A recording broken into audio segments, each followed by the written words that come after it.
Hey everybody, welcome back to the kitchen. Thank you for joining us today. I am going to share with you a very easy and simple recipe for roasted whole chicken.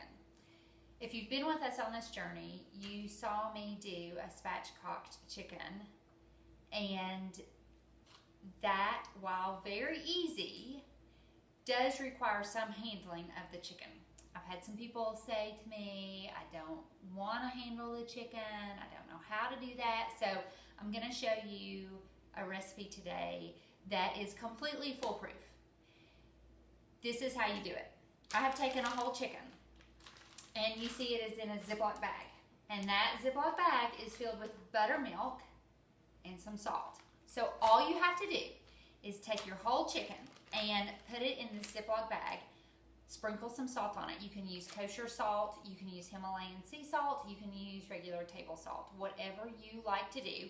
And then fill the bag pretty full with buttermilk. Zip it up, put it in a pan in your refrigerator, and leave it for at least 8 hours. Then all I'm going to do is I'm going to take the chicken and rinse it off, and then I'm going to put it in my handy dandy Lodge enamel coated cast iron skillet, and I'm going to roast it for 1 hour at 350 degrees. So I'll show you how to do that in just a minute. Okay, I have rinsed off my chicken and I've put it in my pan, and I am going to take some pink Himalayan sea salt and just sprinkle it around. It doesn't matter how much you use. You can use as much or as little as you like.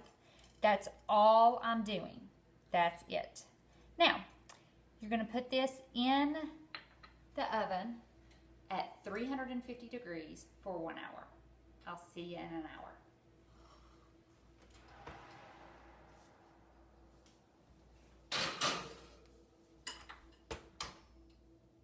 While the chicken is roasting, I wanted to share just some tips that I have picked up from reading and watching great chefs along the way.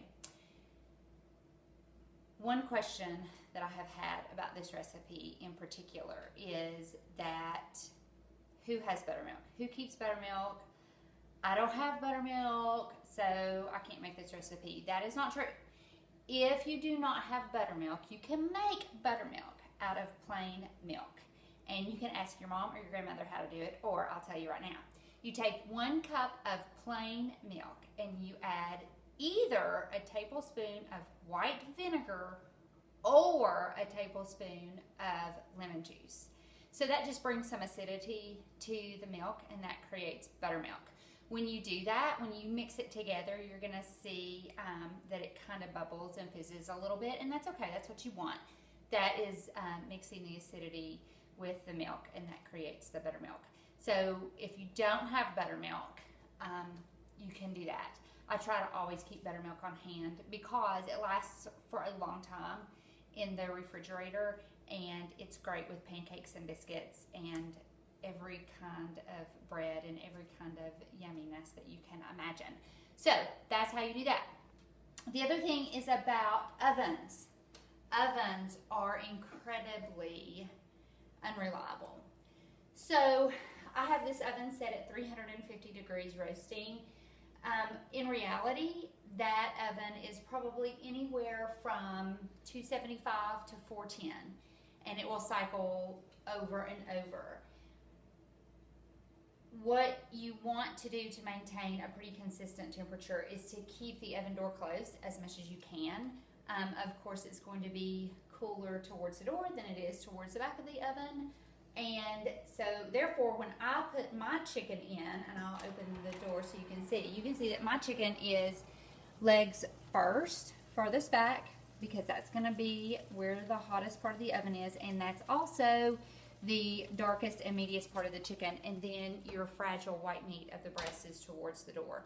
So that keeps them a little bit cooler because they don't need as much cooking time as the darker meat of the chicken.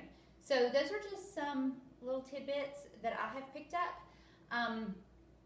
A really good, reliable meat thermometer will be your very best friend in the kitchen. I use mine all the time, And that just helps me to make sure that everything is at the temperature that I want it to be, whether I'm serving chicken or turkey or beef or lamb. Another thing is, before you put any meat on the grill or in the oven, you just want to make sure that it sits out on the counter and comes up to room temperature.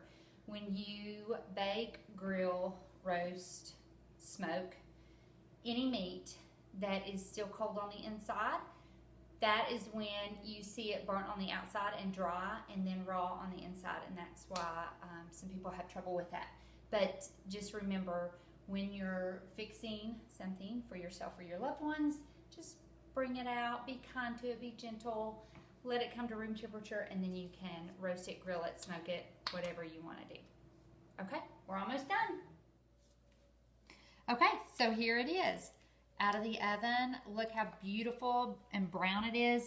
This chicken took literally 3 ingredients: the chicken, salt, and buttermilk. That's it. You saw how little I touched the chicken beforehand. All I did was cut it up, put it on a plate, and it's ready to serve for dinner and then have for awesome leftovers. Plus, I have all of the bones to make healthy bone broth. So, there you have it. Check us out. Follow us on social media. We're on Instagram, Facebook, Twitter, all the things. And our website is www.bellsfarmstn.com. Thanks.